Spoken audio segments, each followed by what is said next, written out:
Miss lang kita. Anong ginagawa mo ngayon?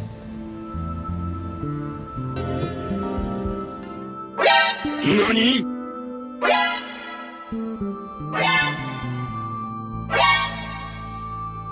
Yamatay kudasai! Ako na lang mag-aalaga sa'yo. Glenn, Masaihin lang kita.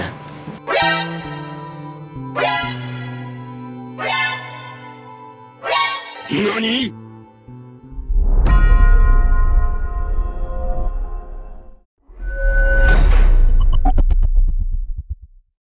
Film berawalkan dari seorang anak muda yang bernama Glenn.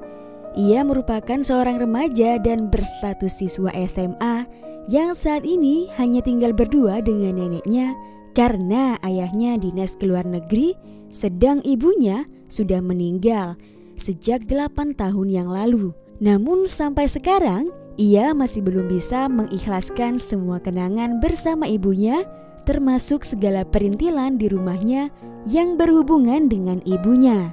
Sebagai anak tunggal kaya raya, ada aja problemnya. Di pagi itu, neneknya memberitahukan bahwa ayahnya akan pulang ke rumah. Namun masalahnya, sampai saat ini ia masih belum terima plus gak pernah akur dengan ayahnya sendiri. Alasannya, karena kesalahan ayahnya itu jadi penyebab ibunya meninggal. Hal tersebut terjadi karena dulu ayahnya kepergok selingkuh dengan wanita lain dan membuat ibunya jadi depresi hingga ibunya itu nekat bundir. Sampai sekarang ia pun berharap bahwa karma itu akan sampai ke ayahnya dan berharap bisa membalaskan dendam ibunya itu. Sana talaga. Sana karmahin niya si Papa. Gaganti ko si Mama. Mabuting tao ang pap. Para sa sarili niya. Pinalaking ganyan. Please lang.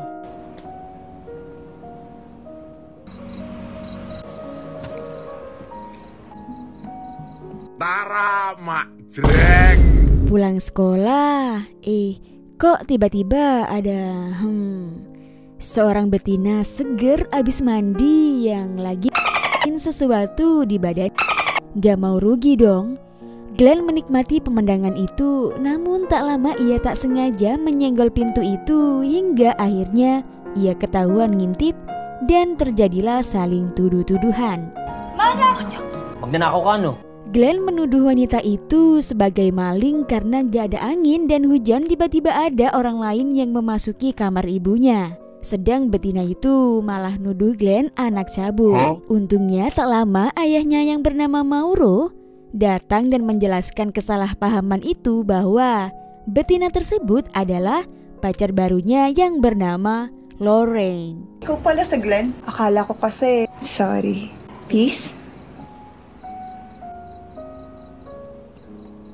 Malam itu Glenn merasa sangat kesal dan marah dengan apa yang dilakukan ayahnya kepadanya. Apalagi pas tahu kalau pacar ayahnya itu hampir sama dengan seusianya. Yang lebih mengerikan lagi, tak lama ayahnya itu akan menikahi pacarnya dalam waktu dekat ini sebelum ia lanjut pergi dinas. Hal mengejutkan itu sebenarnya tak dapat Glenn terima, apalagi si Loren harus tinggal di rumahnya sembari ditinggal ayahnya pergi dinas ke luar negeri. Dengan sabar, ayahnya meyakinkan Glenn bahwa Loren adalah wanita baik dan berharap Glenn dengan Loren bisa akur dan bisa menerima kehadirannya di rumah.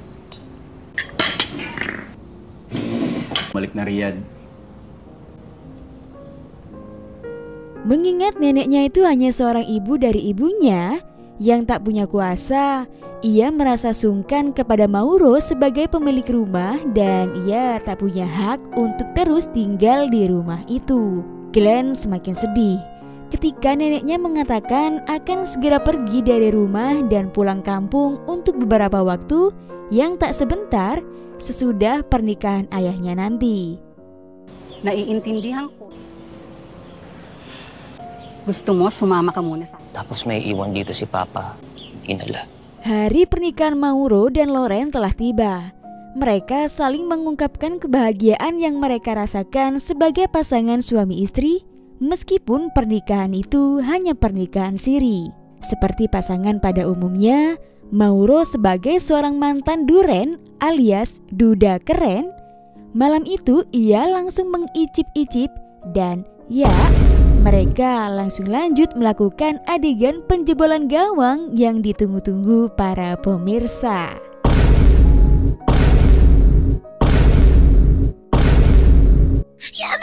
Tiada hari tanpa ada perengat-perengut semenjak kedatangan Loren di rumah mereka. Pagi-pagi udah pada ribut karena Glenn tak terima jika foto ibunya itu tersentuh oleh Loren. Siguro, no? Palitan ng mama. Ginawa niya kay mama. Kung ano mang issue ay nang may hindi. Karena hal itu, Loren mengadukan kekesalannya pada Mauro bahwa ia tak akan bisa akrab dengan Glenn kalau setiap hari harus ribut dengannya. Bahkan ia mengungkapkan kekesalannya kalau sebenarnya dia gak nyaman di rumah karena sikap Glenn yang selalu bikin pusing. Sagutin ko lang to. Sige. May solusyon na ako. Untuk berjaga-jaga dan menghindari dari hal-hal yang di luar kendalinya, Loren mengajak adiknya yang bohai itu untuk tinggal serumah dengan mereka. Lay na lang. Ginagawa niyang boarding. Glenn. Namanya Leilani.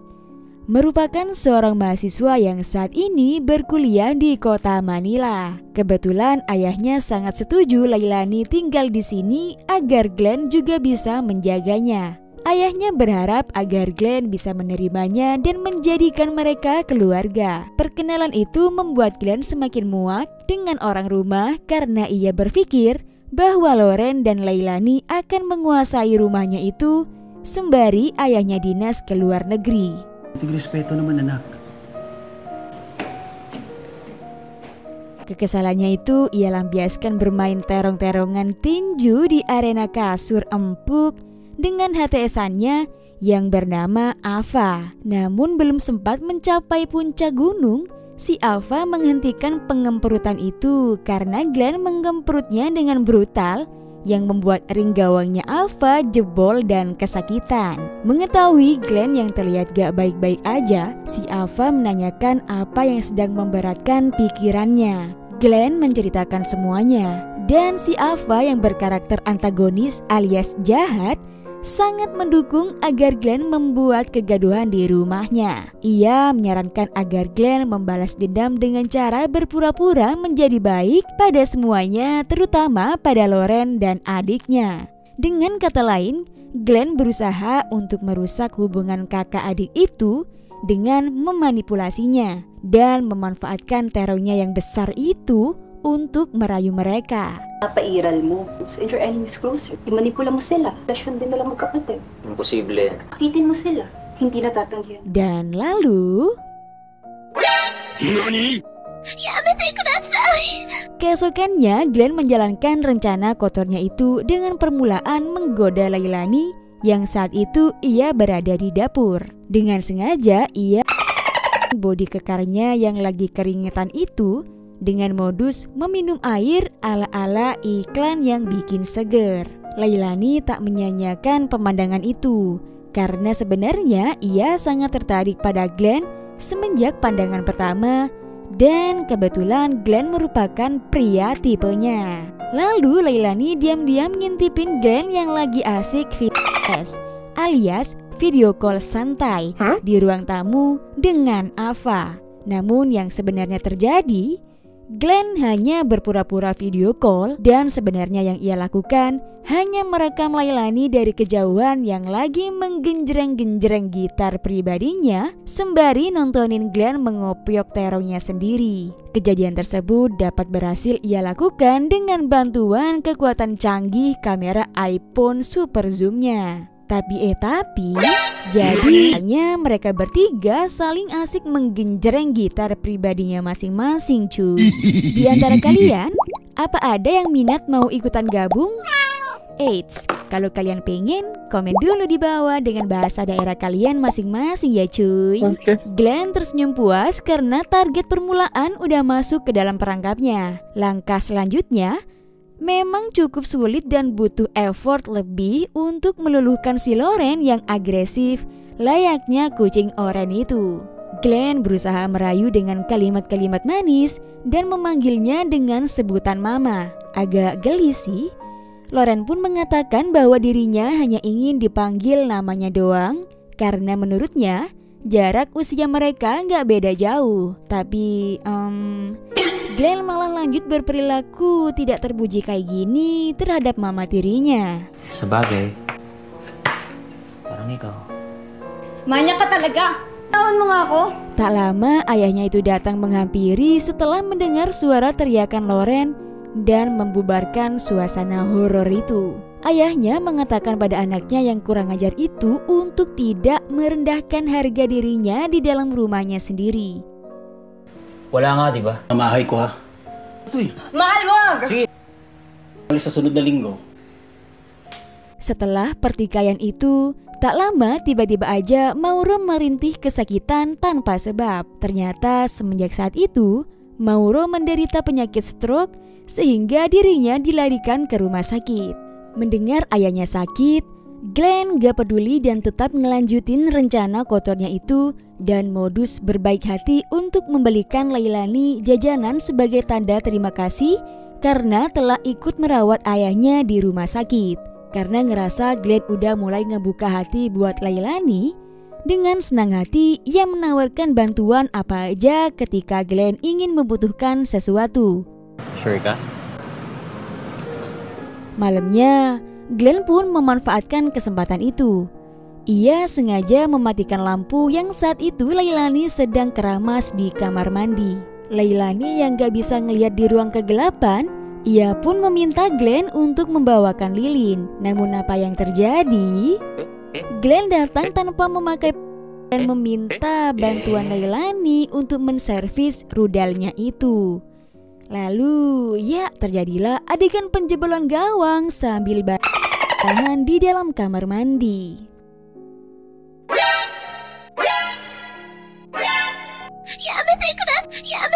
Setelah malam itu, Leilani sudah terperangkap dalam rencana jahatnya Glenn sampai-sampai ia pun jatuh hati. Bahkan Leilani menganggap Glenn sebagai gebetannya dan merawatnya layaknya bayi gede.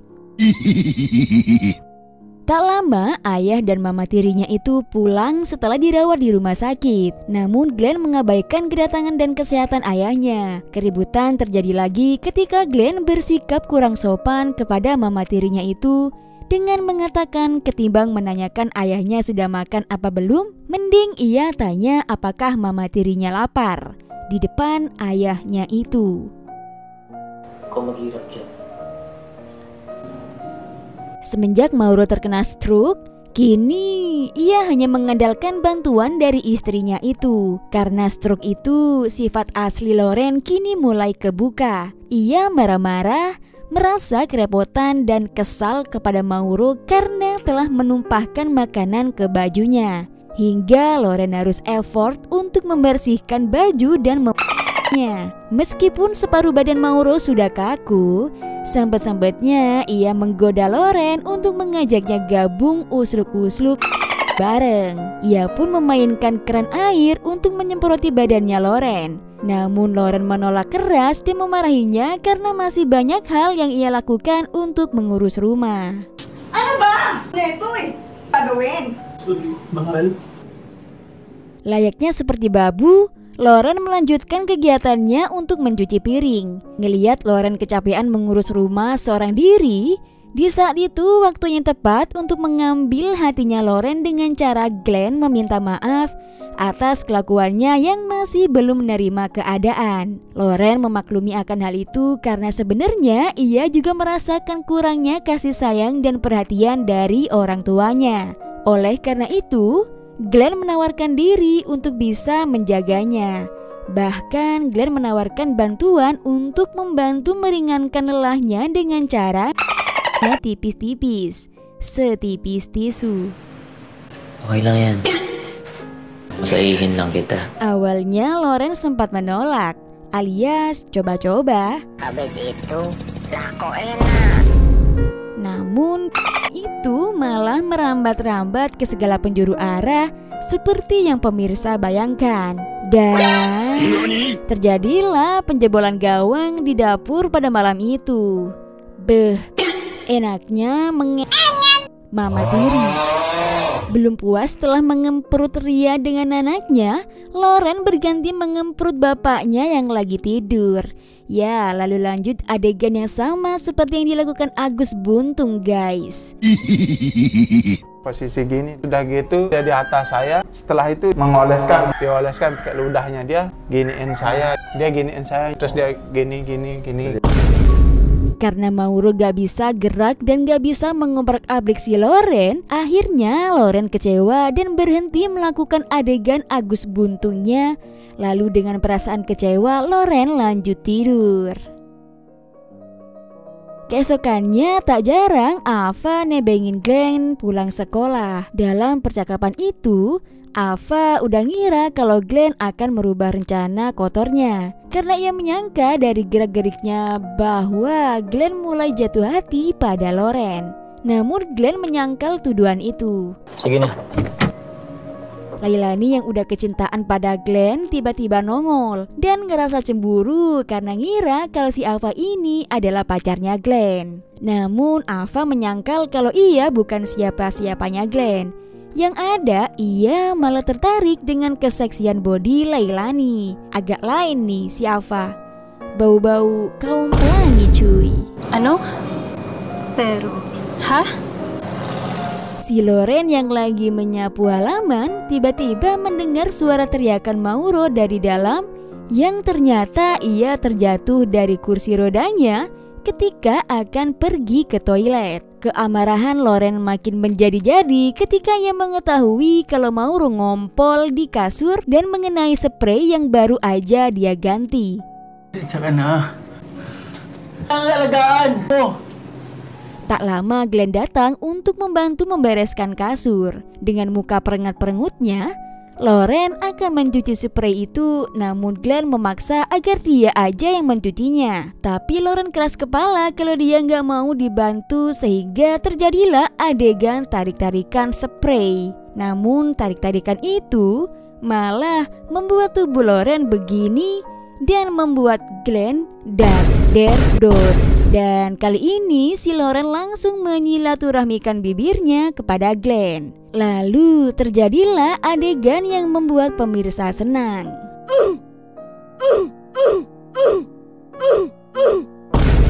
Tapi di balik jendela, di sana sudah ada Lailani yang sedang menyaksikan kakaknya usluk-usluk dengan lelaki yang dicintainya. Loren melontarkan unek-uneknya kalau saat ini dirinya sangat lelah dengan keadaan yang membuatnya harus lebih effort mengurus rumah, ditambah lagi harus mengurus Mauro. Di saat itulah Glenn bersimpati kepadanya. Bahkan saat itu juga ia mengatakan perasaannya kalau dia menyukai Loren. Glenn bahkan menyarankan agar Loren meninggalkan ayahnya dan menerima cintanya. Tentu aja Loren menolak ide konyol tersebut karena sebenarnya Loren bukan wanita yang gampangan seperti yang ia pikirkan. Di lain tempat, Lailani udah ancang-ancang akan melabrak dan melakukan salam olahraga kepada kakaknya yang telah menusuknya dari belakang. Pertengkaran itu membuat persaudaraan mereka bubar hanya demi seekor Glenn. Lailani pun memberikan pilihan pada Glenn, pilih kakaknya atau dirinya. Oh, yang mama mo. Lay, I'm sorry, Lay. Namun Glenn ternyata lebih memilih kakaknya dong cuy. Hal itu membuat Lailani menangis kecewa hingga dia minggat dari rumah. Meskipun pertikaian itu membuat kakak adik itu pisah, Loren tetap khawatir kalau adiknya itu gak pulang. Ternyata si Lailani lagi stay di rumahnya Ava dan Glenn pun menyarankan Loren untuk tidak mengganggunya sementara. Loren pun menyalahkan dirinya karena ia membiarkan Glenn untuk melakukan colok-colok manja kepada dirinya. Harusnya dari awal ia menolak karena emang dari awal pertemuan adiknya itu naksir kepada Glenn. Ia pun memohon kepada Glenn untuk menghentikan semua dosa ini. Glenn menyetujui hal itu kalau Loren mengatakan yang sebenarnya bahwa Loren menyukai dirinya. Bahkan lagi-lagi dia menyuruh untuk meninggalkan ayahnya itu. Ia juga mengatakan kalau suatu saat nanti udah lulus sekolah, dia akan menikahi Loren dan memberikan kehidupan yang lebih baik kepadanya. Loren yang masih mencintai dan menghargai Mauro, tentu ia menolak mentah-mentah perkataan Glenn. Namun karena Glenn tahu kalau Loren lagi bohong, ia pun memaksa Loren dengan sebuah sebut kepadanya. Dengan sedikit penolakan, namun tetap berlanjut beradegan. Ia menikmati setiap sentuhan itu. Dan lalu akhirnya mereka melakukan colok-colok manja lagi di ruang tamu, hingga suara aungan kenikmatan Loren terdengar oleh Mauro dari kamar. Lorraine?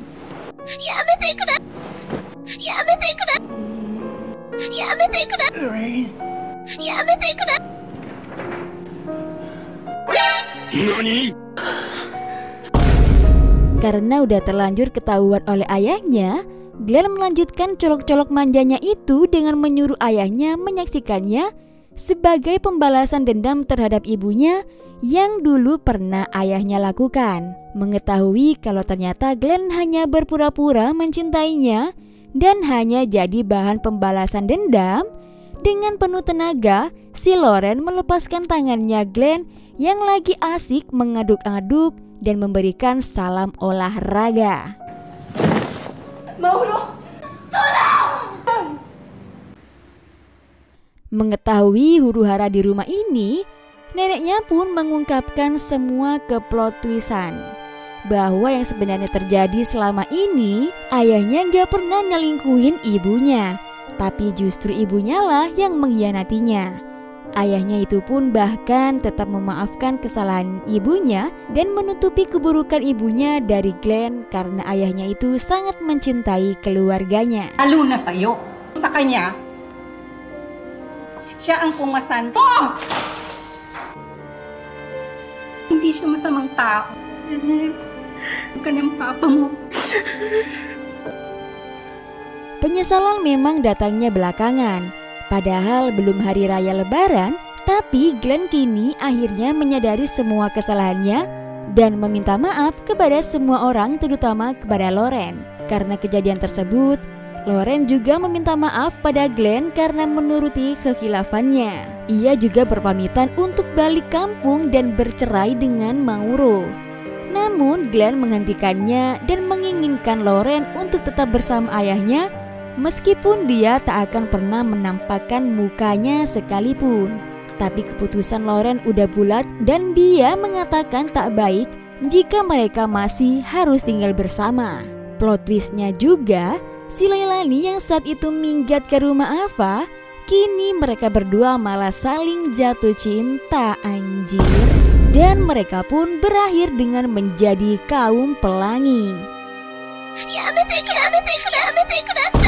Di akhir film, bapak dan anak itu setelah bertahun-tahun lamanya tak akur, kini mereka bisa menikmati harta yang paling berharga, yakni keluarga. Mereka saling mengungkapkan permintaan maaf atas semua yang telah terlewati, dan mereka pun kini hidup menikmati secangkir kopi kebahagiaan. Dan film pun selesai. Oke guys, sekian untuk perfilman hari ini. Semoga terhibur dan jalan ceritanya dapat tersampaikan. Agar Mimin terus semangat, jangan lupa untuk terus dukung channel ini dengan cara subscribe, like, komen, dan nyalakan tombol loncengnya ya. Seperti biasa, link full film ada di kolom komentar. Salam Cublikers.